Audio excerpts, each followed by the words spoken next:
Back नाजरीन। जी ख्वाजा साहब। वैसे मीर साहब मेरी बात सुने, मैं अर्ज कर रहा था यहाँ पे, ये जो आपने बातें की ना हमारे कायदीन के मुतालिक, मैं आपको बताऊं ये हो सकता है किसी जमाने में माजी में हुआ हो, लेकिन हाफ टाइम से पहले की बातें हैं। हाफ टाइम के बाद की बातें करें, अब तो हमारे लीडर जैसा कोई नजरियाती लीडर है पाकिस्तान में तो निकाल के दिखाएं। वाकई ऐसा लीडर कोई भी नहीं सी, इको ही सी मियां नवाज शरीफ। हाँ। ते ओनू कढ़ता है। वैसे मीर साहब आपको इस बात को तो मानना ही पड़ेगा कि रौनक हमारी हुकूमत में ही थी। वो कैसे? देखिए मैं आपको बताऊं, ज़मीनी इंतखाबात के कुछ तकाजे होते हैं, कुछ आदाब होते हैं, गेमा गेमी होती है, कुछ रूल होते हैं, कुछ जलसे होते हैं, कुछ जुलूस होते हैं। आप मुझे खुद बताएं ऐसी मुहिम ही क्या जिसमें जो है वजीर आला और वजीर आजम खुद ही वहां पे मौजूद ना हो। भाई ये तो बड़ी अजीब बात है। देखें, वजीर आजम और वजीर आला किसी फ़र्द या पार्टी का नहीं होता, वो तो आवाम का होता है। इस मनसब को ये ज़ेब नहीं देता कि वो ज़िमनी इलेक्शन में अपने उम्मीदवार की कैंपेन करता फिरे। और मीर साहब जितने महंगे ज़िमनी इंतखाबात इनके दौर में हुए उसकी मिसाल इससे पहले तारीख में नहीं मिलती। जी बिल्कुल, जिस हलके में ज़िमनी इंतखाब होता था वहाँ ये पैसे का मुंह खोल देते थे, और ख़ास तौर पर अयाज सादक और अलीम खान वाला इलेक्शन जिस पर 200 करोड़ रुपए खर्चा आया था, और उस वक्त के वज़ीर आज़म मियाँ नवाज शरीफ ने अपने उम्मीदवार की कैंपेन भी की थी। 200 करोड़ यानी 2 अरब। हाँ जी, 200 करोड़ नहीं कहते की गल मत्थे च डांग वजी। जी हाँ, 2 अरब तो इस ज़िमनी इलेक्शन पर खर्चा आया था, और पूरे इलेक्शन जो 2018 में हुए उस पर 20 अरब खर्चा आया था। ओह मीर साहब इतना बड़ा दिल तो हमारे कायदीन का ही हो सकता है, और इस बात को तो पूरी दुनिया मानती है। जी दुनिया तो मानती है लेकिन वो खुद नहीं मानती। मीर साहब तुहाडी केड़ी गल है, तुहाडा कां ते चिट्टा है। हाँ जी, तुहाडा कान चिट्टा है ते तुहाडा कान चिट्टा अनपढ़ है। एक्सक्यूज मी, आप कौन है? मैं जी दूल्हा।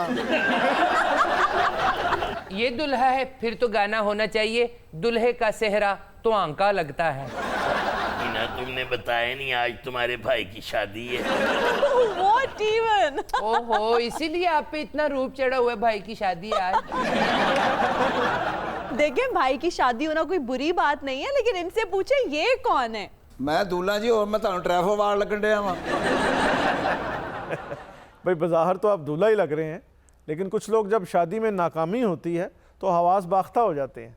ले गुल्लो बैठनी, तू याद कर रही से कहाँ आ गए। ਇਹ ਕਾਂ ਤੇ ਮੈਨੂੰ ਇੰਜ ਲੱਗਦਾ ਜਿਵੇਂ ਪੀਟੀਆਈ ਵੱਲੋਂ ਜ਼ਿਮਨੀ ਇਲੈਕਸ਼ਨ ਜਿੱਤੇ। ओ भाई तुम हो कौन? ये क्या अपनी जात में शेरवानी पहन के कोकाफ का इमरान खान बना फिरता है? और ये तुम इमरान खान लग रहा है? और इलेक्शन जीत के तुम्हारा दिमागी तवाज़ुन खराब हो गया ख्वाजा। कोकाफ का इमरान खान, कोकाफ का, अपने कान ठीक करवाए इमरान खान साहब, आप इनको हो क्या गए? ਕਾਜ ਸਾਹਿਬ ਮੈਨੂੰ ਪਛਾਣੋ, ਮੈਂ ਤੁਹਾਡਾ ਵੋਟਰ ਆ। ते लाड़ा बन के इत्थे आ गया, तू मैनू वाजे दी साई फड़ाई सी। मेरा ख्याल है इन्होंने शादी हॉल में जाना था, गलती से हमारे स्टूडियो में आ गए। ਇਹਨਾਂ ਜੀ ਕੋਈ ਗਲਤੀ ਨਹੀਂ ਲੱਗੀ, ਇਹ ਜਿੱਦਣ ਖਾਇਆ ਸਾਹਿਬ ਦੇ ਬੋਰਡ ਸਾ ਨਾ ਉਦੋਂ ਹੀ ਮੇਰਾ ਵਿਆਹ ਸੀਗਾ ਵੀ। ਮੈਂ ਬੋਰਡ ਪਾਉਣ ਚਲਾ ਗਿਆ ਤੇ ਜੱਜ ਮੇਰੀ ਹੋ ਗਈ ਲੇਟ। ओहो, फिर? ਫੇਰ ਕੀ, ਅਗਲਾ ਕੁੜੀ ਫੁੱਫੀ ਦਾ ਮੁੰਡੇ ਨਾਲ ਵਿਆਹ ਤੀ। भाई वोट डालकर आपने ख्वाजा साहब का नहीं उस लड़की का भला किया है। हिना आपने बिल्कुल ठीक कहा, उस कुड़ी दे हाथ दा दिता होया रुका कोई काम आ गया ओदे।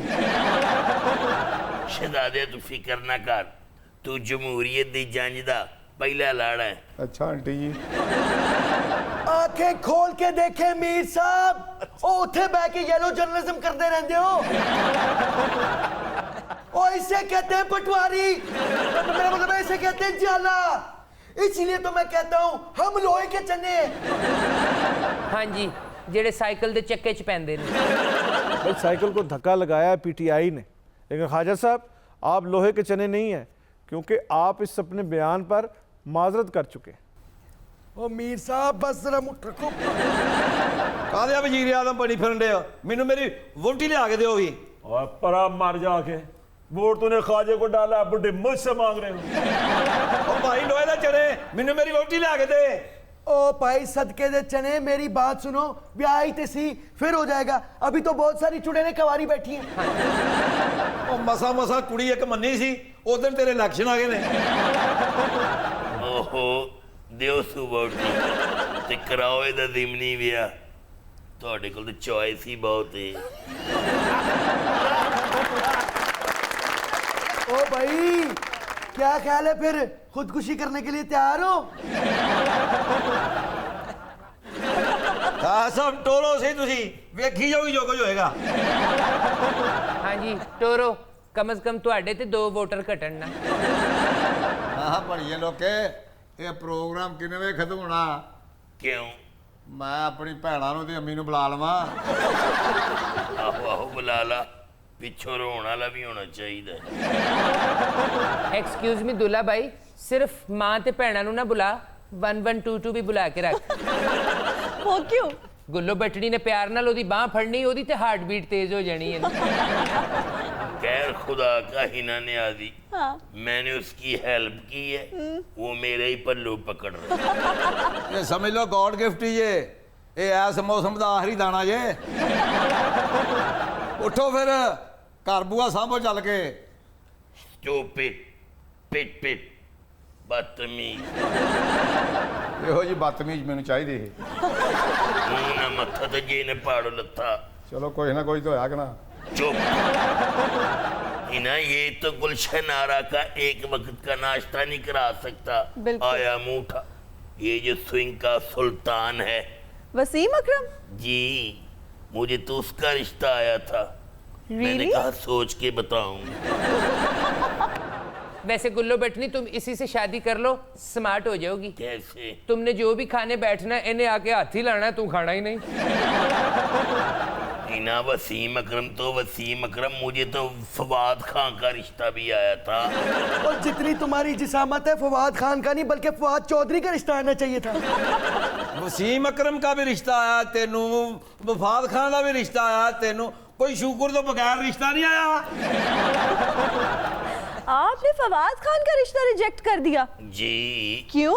मैंने उसे कहा था कि हनीमून मोंटी कार्लो जाएंगे, वो मुझे डिज्नी ले गया। You mean Disneyland? अब तुम बताओ, मैं कोई बच्ची तो है नहीं। बिल्कुल। ਉਹ ਕਰਮ ਵਾਲੀਏ ਤੂੰ ਹਾਂ ਤੇ ਕਰ, ਮੈਂ ਤੈਨੂੰ ਸੂਜੋ ਲੈਣ ਲੈ ਜਾਣਾ। You mean Switzerland? ए तू कह रही है ना स्विट्जरलैंड, ओदे ज़हन च सूजो वाटर पार्क है।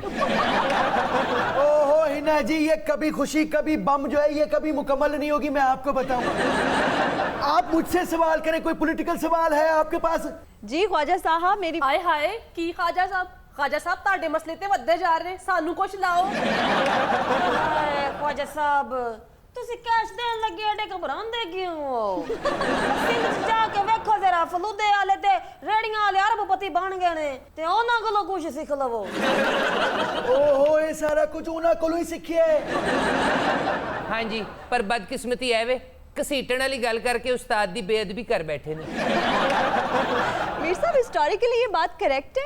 भाई रिकॉर्ड गवाह है कि पाकिस्तान की सियासत में करप्शन का शोर जो है जनरल ज़ियाउल हक के ज़माने में सुना गया था, और उसके बाद फिर जो है छांगे मांगे और मिस्टर 10% और दूसरी ऐसी इस्तलाहें जो हैं वो आम हुई हैं। ਲਓ ਫਿਰ ਖਾਜਾ ਸਾਹਿਬ 5000 ਵਾਲੀ ਸਤਾਈ ਸੁਣੋ। ਲਾਵੇ ਮਾਸਟਰ ਭਰ ਕੇ ਠੇਕਾ। केसां दा राजा वड्डे मियां दा प्यारा, केसां दा राजा वड्डे मियां दा प्यारा, रेल नू दिता है खसारा, ते ख्वाजा उत्ते केस बड़े नी सयो केस बड़े। वेरी गुड, जिद्दी अच्छी पोएट्री पढ़ रही है ना, मैनू लगता तू मरियम औरंगजेब दी भी जगह ले लेंगी। लो जी, इस गल ते मैनू शक है, ए गड़वी वाली किधरे कॉलम भी लिखनी होनी। भाई इसके नाम के बाद लाल लगता है, नाजी या शामी नहीं लगता। वैसे कालम लिखण वालियां दे नां दे आखिर ते मीर भी लगदा है। ख्वाजा साहब, ए गड़वी वालियां तो मैनू सीमी सियापा दियां कज़नां लगदियां जी। नी परा मरनी तू, कज़नां लगदियां ने तेरियां, वो भी बागी हो गईयां ने। नी गौर नाल वेखनी, नैन नक्श तेरे नाल मिलदे ने। पर मरनी नैन नक्श मेरे नाल मिलदे ने, डाखना ते तेरे नाल मिलदा है ना। ਖਾਜਾ ਸਾਹਿਬ, ਇਹ ਸਾਡੀਆਂ ਦੁਆਵਾਂ ਨਾਲ ਸੁੱਕਣੀਆਂ ਪੜੀਆਂ ਜੇ। मैं तो कहनी आ मंगा लो उन्हें एटीएम ते सुट्टो साडे ते खाली कर दो। ख्वाजा साहब मैं तो लेना है हाउसिंग स्कीम च प्लाट, वो भी फेसिंग पार्क। ते मैं लेना जे कॉर्नर वाला प्लाट, आई जे समझ। हाय लाव ठगा जरा भर के। जंगल में मंगल तेरे ही दम से, जंगल में मंगल तेरे ही दम से, सबने ये शोर मचाया है, एक बार फिर शेर आया है, एक बार फिर शेर आया है। जंगल में मंगल तेरे ही दम से, सबने ये शोर मचाया है, एक बार फिर